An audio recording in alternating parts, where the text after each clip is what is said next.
as you all know, Ohio just defeated a measure that would have legalized marijuana. Now, Bill O'Reilly went on Fox News, and he decided to gloat about it, but he said a bunch of just stupid things. So I wanted to go ahead and talk about his reaction. So, take it away, Bill.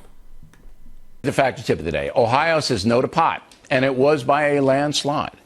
Now, what he's not talking about is any of the details of why they said no to pot. It was by a landslide because even though it would have legalized marijuana, even the advocates and proponents of legalizing marijuana were against this because what it did was basically set up a monopoly. So it's not just black and white, yes or no vote. It's because, well, even the proponents had some issues with this bill. I'll let them continue. Yesterday's vote on legalization, 64% against, just 36% in favor. So Ohio joins Florida and Arkansas in the recent no's against legalizing medical marijuana. Okay, again, he's really simplifying this. He's trying to dichotomize this to a yes or no vote, but there's more nuance to it than that. If you look at Florida, actually, 57% voted in favor of legalizing marijuana, but the problem was that it failed because it would have amended the Constitution, which they need to do to legalize marijuana, so they actually needed a supermajority of 60%. So it did fail in Florida, he's correct, but what he's not telling you is that it got a majority of Floridian voters, 57%.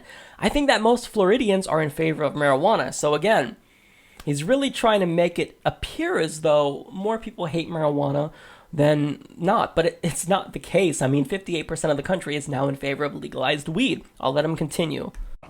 Alaska, Colorado, Washington State, and Oregon have said yes. Now, I think it's a cultural thing. Gonna stop him right there. It's not a cultural thing at all. What it is a generational thing. See, people like Bill O'Reilly, well, him and his viewers don't like it because they're older. If you look at public opinion polls, you'll see that younger generations are much more in favor of pot than older generations. So it's not the case that it is a cultural thing. It's completely a generational thing. Now, the reason why it's still difficult to get this passed, even though millennials want to legalize marijuana, is because, well, older people vote more often than younger people. So they're going to come out in droves to vote for this, and maybe pot will mobilize a few extra thousand millennials. So the problem is that, we don't vote as much as older people. So again, it's not cultural, it's completely generational.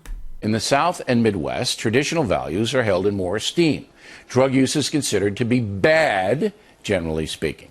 Out West is a more libertine attitude. So here's the factor tip of the day. The more sobriety there is in any society, the stronger that society will be. Right. So I'm sure that right after he's done filming, he's going to go and have a beer, right?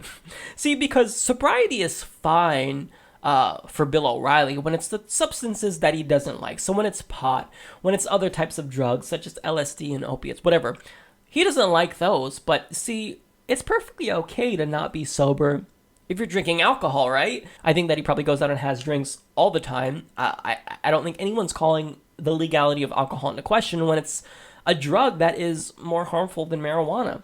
So the hypocrisy is frustrating to me. And furthermore, I hate this puritanical attitude that he has.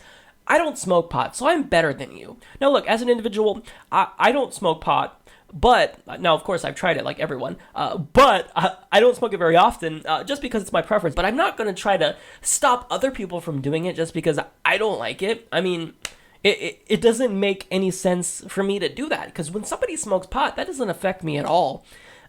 In fact, the only way it affects me is if, someone I know ate my bag of Cheetos because they got super high. Then I'm going to get mad. But other than that, it doesn't matter. So Bill O'Reilly, he's such a hypocrite because he's all about freedom and small government when it suits his narrative. So Bill O'Reilly is doing what everyone suspected he would. He would gloat over the defeat of marijuana in Ohio. But look, man, times are changing, and this may be a loss right now, but in the future, it's going to be legal in all 50 states.